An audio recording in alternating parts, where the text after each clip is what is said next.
નમસ્કાર વિદ્યાર્થી મિત્રો, આપનું સ્વાગત છે અમારી ચેનલમાં. આજે આપણે વિડીયોની અંદર વર્ગ શોધવાની વૈદિક રીત જોવાના છે. તો સૌથી પહેલા જો ચેનલમાં તમે નવા હો તો ચેનલને જરૂર સબસ્ક્રાઇબ કરી દેજો અને વિડીયોને તમારા મિત્રો સુધી જરૂર શેર કરી દેજો. તો સૌથી પહેલા આપણે એક ડિજિટનો વર્ગ જોઈશું વૈદિક રીતથી.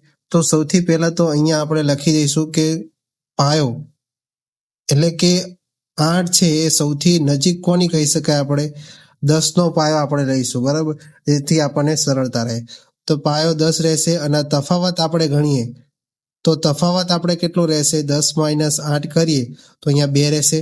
તો રીત કયા પ્રમાણે આપણે યાદ રાખીશું, તો સૌથી પહેલા 8 છે તો એમાંથી -2 કરીશું, તો 8 - 2 બરાબર 6 આવશે.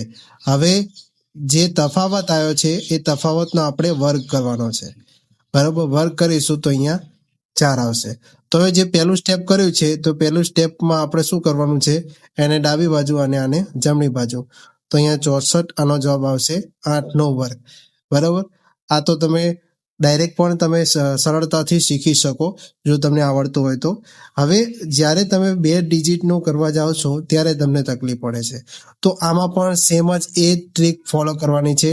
પણ આપણે પાયો શું રાખીશું, પેલામાં 10 હતો તો અહીંયા 100 રાખીશું.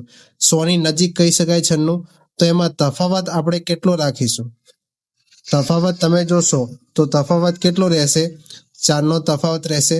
તો પહેલું સ્ટેપ શું કહે છે, પહેલા સ્ટેપમાં 96 માઇનસ તફાવત કેટલો છે 4, તો અહીંયા શું આવશે, 92 આવશે.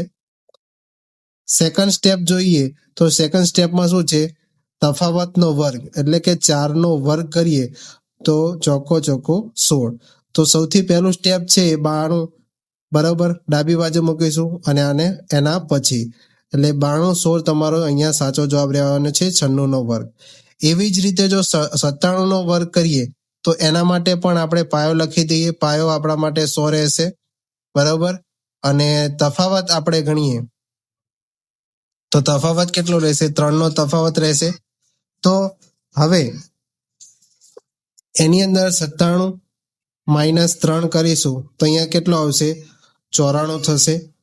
બીજું સ્ટેપ તમે જુઓ કે તફાવતનો વર્ગ 3નો વર્ગ આપણે કરવાનો છે, તો 3નો વર્ગ કેટલો થશે, આપણે 9 થશે. તો અહીંયા આપણે જે પ્રમાણે છે તો 94 અને એના પછીનું, તો આ તમારો અહીંયા શું રહેશે, સાચો જવાબ રહેવાનો છે, બરાબર. હવે એવી જ રીતે જો 3 ડિજિટ તમને આપેલા હોય, 3 ડિજિટ આપેલા હોય તો તમે શું કરી શકો, તો 3 ડિજિટમાં પણ આપણે સેમ પ્રોસેસ કરવાની છે. 988 આપણે આપેલા છે તો પાયો આપણે કેટલો ગણીએ, 1000 ગણીએ. તફાવત તમે જોવા જશો તો તફાવત તમને કેટલો જોવા મળે છે, બરાબર. તો અહીંયા 12નો તફાવત જોવા મળે છે. તો સૌથી પહેલું સ્ટેપ શું છે કે 988 છે તો એમાંથી આપણે 12 બાદ કરીશું તો અહીંયા 6 છે, પછી અહીંયા 7 રહેશે અને અહીંયા 9, બરાબર. બીજા સ્ટેપમાં આપણે શું કરીશું, તફાવતનો વર્ગ એટલે 12નો વર્ગ કેટલો થશે, 144. તો આ જે પદ છે એને ડાબી બાજુ મૂકીશું, એના પછી જે રકમ આવે એટલે 976 144, આ તમારો સાચો આન્સર રહેશે.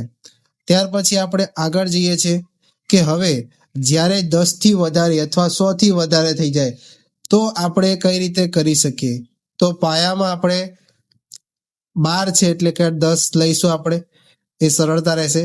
તો તફાવત આપણે કેટલો કહીએ, તફાવત તો 2નો જ રહેશે, બરાબર. તો હવે શું કરતા હતા આપણે કે જ્યારે 10 થી ઓછી કિંમત હતી, 8 હોય 7 હોય, બરાબર, તો આપણે શું કરતા હતા કે માઇનસ કરતા હતા. હવે એનાથી વધી જાય છે, તો વધી જાય છે તો એના માટે આપણે શું કરીશું, એને પ્લસ કરી દેવાનું છે. તો સૌથી પહેલે જે ટ્રીક છે તો એની અંદર આપણે શું કરીશું, 12 + 2 એટલે કેટલા થશે, 14 થઈ જશે અહીંયા, બરાબર. હવે તફાવતનો વર્ગ એટલે કે 2નો વર્ગ કેટલો થશે, 4.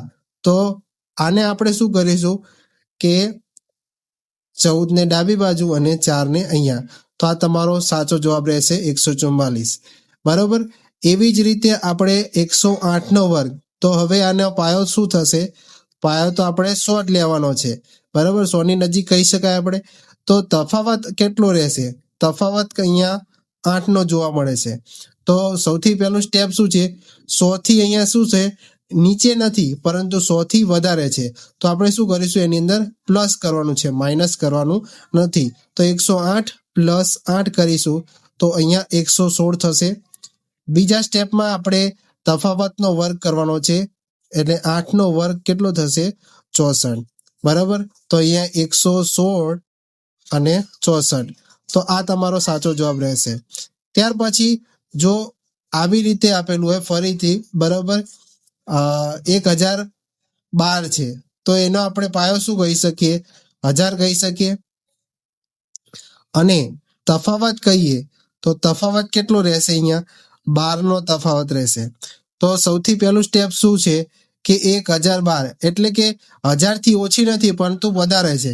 તો આપણે શું કરવાનું? પ્લસ કરવાનું. જો ઓછી હોય તો આપણે શું કરવાનું? માઇનસ કરવાનું. તફાવત કેટલો છે? 12. તો એ કેટલું થશે?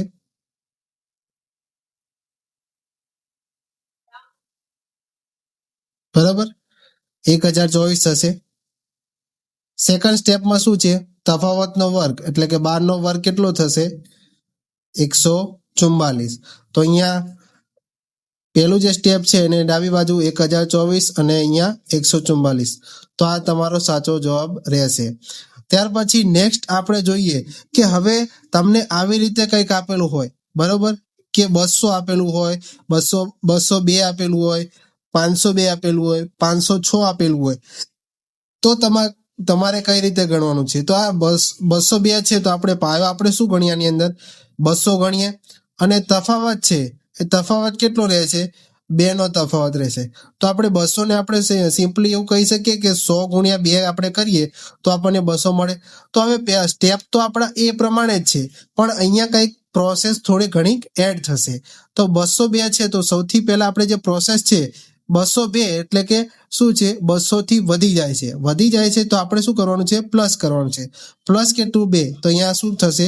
204. નેક્સ્ટ સ્ટેપમાં આપણે શું કરીએ છીએ? તફાવતનો વર્ગ એટલે કે 2 નો વર્ગ એટલે કેટલો થશે? 4 થશે, બરાબર.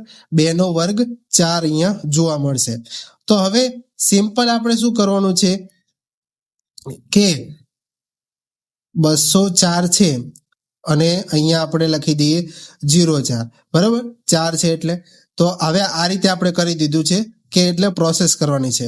હવે શું કરવાનું છે કે અહીંયા આપણે 2 વાર કરીએ છીએ, બરાબર. એટલે અહીંયા શું કરવાનું છે? 200 છે એટલે અને 100 ગુણ્યા 2 કર્યા એટલે આપણે 2 વડે ગુણવું પડશે. જો 500 હોત અહીંયા, બરાબર, તો આપણે 5 વડે ગુણી દેવાનું. કોને? માત્ર ને માત્ર જે ડાબી બાજુનું પદ છે એને માત્ર ને માત્ર આપણે ગુણી દેવાનું છે. તો આપણે અહીંયા શું થશે? એઝ ઇટ ઇઝ આપણે 408.04.